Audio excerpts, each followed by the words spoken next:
snow and it's like grapple.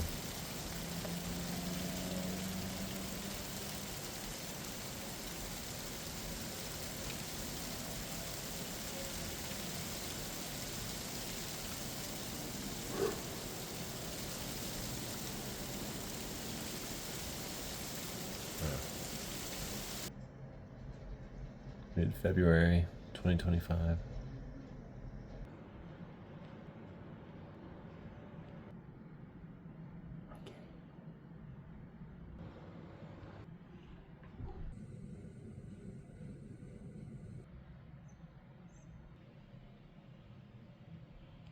Let's look at little James Joyce.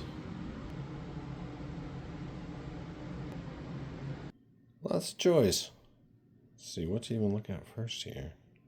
Let's start with these books about Joyce. Let's see what we got. Cliff Notes. You know, Cliff Notes are good to have. They're scholarly essays. They can help you sort characters out and plot points. You know, honestly, I wish I had one of these for every book I loved. I mean, or something like it, you know? Just like a slim little essay ready to go, help you out with it. And Joyce was such a natural polyglot and genius on all these different levels that something that he might have written almost casually, you know, like that he would just effortlessly bring in all these different languages and stuff. The rest of us are going to need some helpful notes. The Portrait of the Artist is very accessible. That's a good, smooth read. I just discovered I have 2 copies of this. This is Anthony Burgess, author of Clockwork Orange, his book about Joyce. This one's a little battered, but I like this copy better. Keep. This one just feels like glossy and kind of... Yeah, it's all torn up too. Okay. Going to the free box. Edited by Frank Kermode. He's like a famous movie critic, I think. Is that who I'm thinking of? I'm thinking of a different Kermode. That's Mark Kermode, maybe.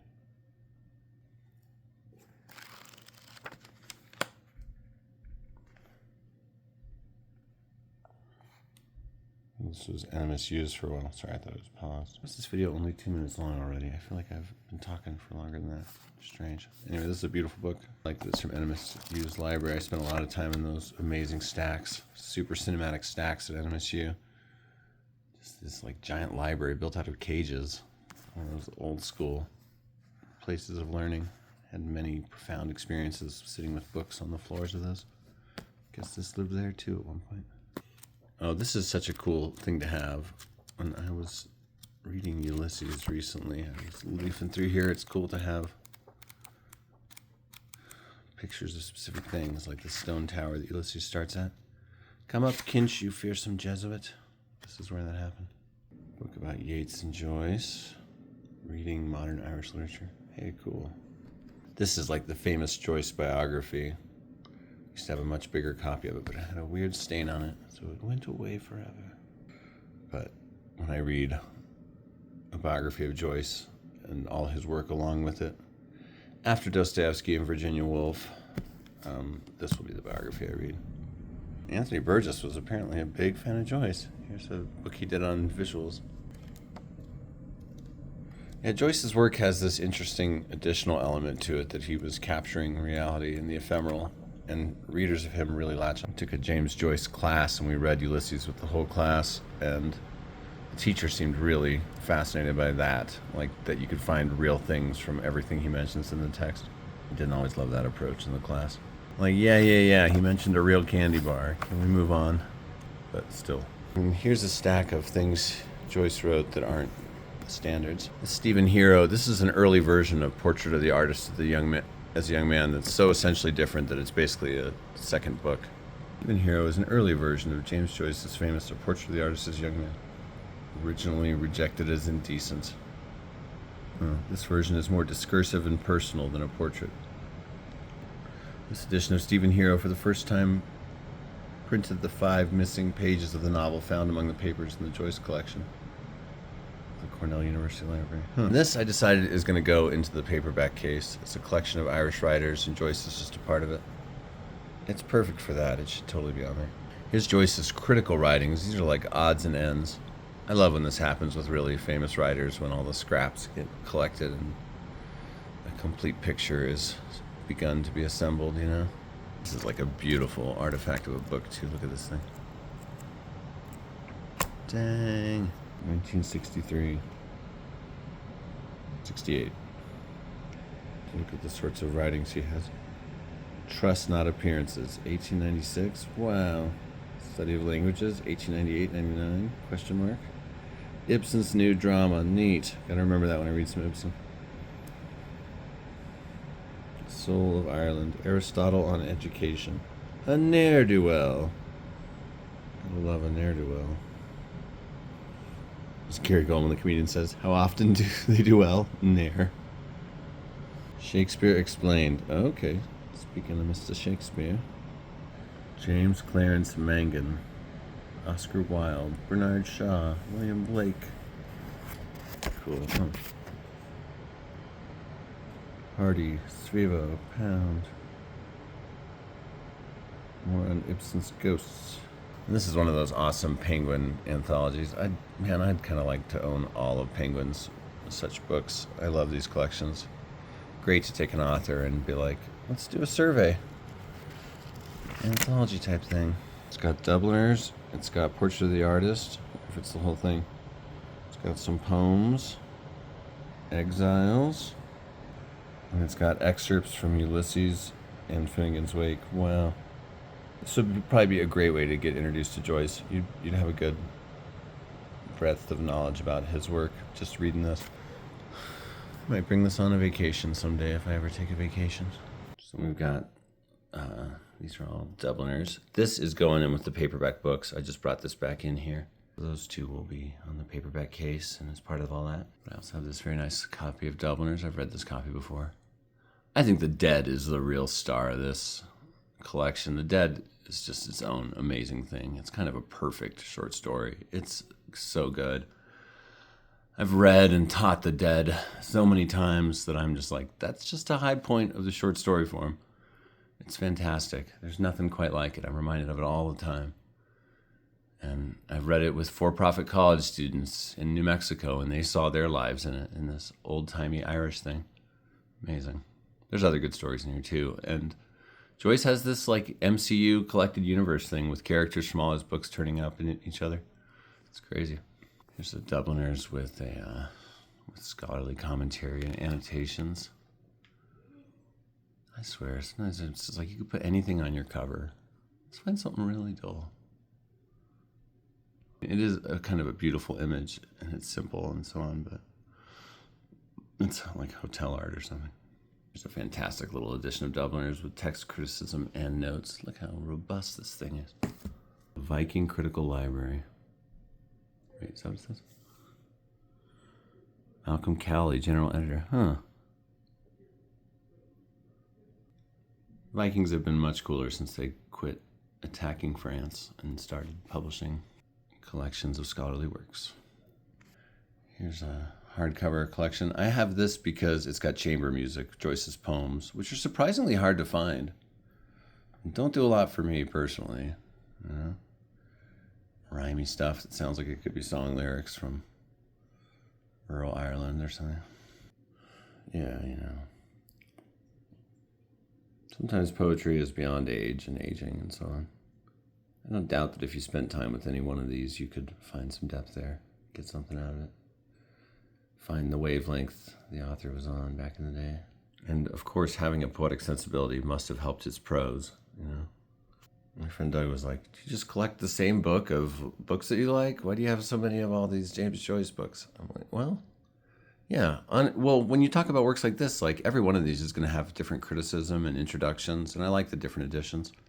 I'm not precious about stuff. I'm getting rid of stuff. I'm going to get rid of Extra Rejoice. And I don't need 2 copies of Portrait of the Artist as a Young Man. This one's all taped up. I read it. Kept this in my pocket for a long time, my back pocket. This was a book that when I read it, I just noticed the difference in my writing afterward, like immediately. I'm like, I would like my writing more lately. It's just, there's something lyrical and deep to what he's doing. He's really like, you know, not engaged superficially with language. He's really like working with it. But this book has such a great standout part where it's just this preacher preaching hellfire at this young, semi-credulous person who's like, maybe it's true. And it takes over the whole book for a while, and it's fantastic. I've read this 2 or 3 times, maybe 3 times. Goodbye. Free box pile building. So remember, Stephen Hero kind of goes with this group. But Portrait of the Artist. Portrait of the Artist, this copy rules. Look at this thing, it's so great. 1974 printing. A 1916 book, huh? Beautiful. Good old Dover. Can't pass up a Dover. But if I was giving a copy away to someone, I might give this one to. Or this one. You're most likely to read this probably because of its portable convenience. Oh, and this was a college class textbook during one of those Joyce classes. As much as I love and admire Joyce, I do hope to make work that you don't have to take a class to read to understand. So that's a great work, and that's a great gateway into Joyce. Anybody could read this, just like anyone could read Dubliners or The Dead. I used to have this great little standalone copy of The Dead. It was tiny. What happened to that? Okay, I do have a lot of copies of Ulysses and commentaries. Copy. Not in the best shape, but it's in okay shape. Once you look past that cover stain and the stain around the front. Famous beginning, the first letter, taking up a whole page. And available for the first time in paperback. I can't seem to find a date on it. Oh, this was the reset edition from 1961. There's a modern, clean version. Where did I get this one? I might have bought this one new. Planning a reading project. The front's a little crinkly too. What's up with this? A sick cat a year ago. I think she may have damaged some of the lowest shelf stuff from what used to be the front room. Still, R.I.P. Mercy. There's a nice modern library edition. I have read this book, but I've also DNF'd it many times trying to reread it. It's challenging work. But I've got copies of three friends of mine ever want to read this thing. This is a great concordance. I've read this a couple of times about Ulysses. It goes chapter by chapter through its symbols. I feel like as a writer, I've gained as much from this book as anything I've read from Joyce, because it's just about like, how does it work? And Joyce actually worked with this guy, Stuart Gilbert, writing this. Leo Leone, the children's book illustrator, did this cover. He did Frederick, that little book about a mouse that takes in all the colors of summer. People think he's not working. Then during the winter, the colors. It looks like another copy of Ulysses, but the one that's annotated, but it's actually just the annotations. This is a great companion to have when you read the book, but it can also trip you up and slow you down if you don't just read the book and enjoy it. So Ulysses was the story basically of a full day in Dublin. Follows the Odyssey for many of its points. You know, if Odysseus is meeting with the Cyclops in the original, one of Joyce's characters is meeting with a one-eyed person in this one. And it's really cool. It's a really neat, artful layering of things. I love the quote about it, that if Dublin were ever to be destroyed, it could be recreated through all the details in Ulysses. It is like this maximalist burst of detail over a short period of time. And the various characters are various facets and aspects and modes of Joyce himself. Like Leopold Bloom is older Joyce, and Stephen Dedalus is younger Joyce. And Molly Bloom is Joyce's reservations about himself and his ability to see himself from outside, etc., etc. But there's just something great to Joyce. You gotta discover him. You know, people say that once Ulysses happened, the novel was never again the same, and I think it's kind of true. It was just like complete deconstruction. And I want to write something in nonfiction that does the same thing for nonfiction that Joyce did for fiction. I feel like I'm working on it. I'm saying you can tell this story any kind of way, because that's what this is a big postmodern bomb. My book I've been working on forever is a 60-chapter multi-form work, and every one of the chapters has a different form. That's very Ulysses. So I wasn't quite aware of that when I first started working on my book 15 years ago. Because Joyce's chapter differences are subtle. You gotta like read a concordance. See, each one of the chapters gets broken down. And the start of this concordance, here's the scene it contains, the hour, the organ, the art, the color, the symbol, the technic. And a lot of them are real subtle. I'm more of a, like that Billy Wilder quote, if you're going to be subtle, at least be obvious about it. In my writing, you'll be able to tell what the forms are in music. Joyce was always advancing the novel. He spent 7 years on Ulysses. 7! I have spent 15 on mine. I'm not saying, not giving you any grief there, Joyce, but Joyce's last work was this major thing that's basically like walking around in Dublin for a time, night and day, awake and asleep, and being telepathic and being able to tell what everyone is thinking and dreaming. And it all blurs together. And it's incredibly challenging. And many critics have been like, just don't bother. You don't need to read this one. Books aren't supposed to be this complex. Come on. Stained copy. Wouldn't keep this one if I ever... Sorry. If you ever get this gifted used from me, it might be this one. There used to be a book here in town called a bookstore here in town called Acequia Booksellers, toward downtown. And I wrote an article about them long ago. But that guy said, the owner of that store said their number one used book sale was Finnegan's Wake. Everyone always wanted to read Finnegan's Wake. I didn't even see a copy of it for years. It was like this lost jewel. Then I couldn't stay away from it. I guess I have 2 copies and one is pretty nice. Published in 1939. I've got a 58 copy here. Starts mid-sentence so that the end of it can loop back to the beginning, I've heard. River Run, past Even Adams, from swerve of shore to bend of bay, brings us by a commodious vicus of recirculation back to Howth Castle and environs. Sir Tristram, Viola de Amoris, for over the short sea had Passon corps re-arrived from North Armorica on this side the scraggy isthmus of Europe Minor to wielder fight his peninsulate war, not had topsawyer rocks by the stream. Oconee exaggerated them else to Lawrence counties, Gorgios, while they went Dublin their mumper all the time. What? Well, I don't rightly know. Something's going on there. There's a nice reader's guide to Finnegan Wake, if I ever attempt Finnegan's Wake. And I plan to. Like I said, I'm going to read all Joyce eventually. I'll definitely be reading something like this with it. I've read most of this one. This is very interesting and made me want to read it and made me realize, oh, there's totally like reasons to read this. Like The Emperor Has Clothes, you know. But because I got this copy of this from a UNM free pile forever ago. And it actually really draws you in and it tells you like what he's doing and working on. And then I happened to find this. My neighbor is yelling about something. I happened to find this at a thrift store in Escalante, Utah this summer. Even though I wasn't in a book buying mode and was on a long trip, I felt like, get it. Beautiful paperback 50s copy.